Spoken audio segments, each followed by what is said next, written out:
Hello po, ako po si AJ Valencia, ang operator po ng DTF machine po dito sa Tugigaraw. As of April 19, nagamit ito ng 6 na araw na may total meters sa 60. Ito naman po yung printer head. Ang huling palit po nito sa April last year po. Ito naman yung copy na may 90% good condition.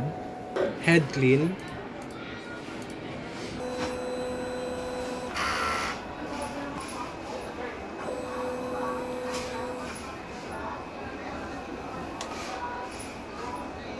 Punasan ang wiper after head clean. Nozzle check.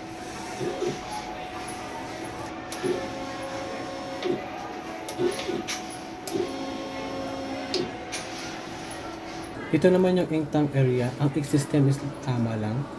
Ito po yung waste tank na naglinis kahapon. AVR. Ground wire. Ito naman yung stock ng used, unused, DTF powder, and DTF film. Updated naman ang aming daily output monitoring, weekly physical inventory,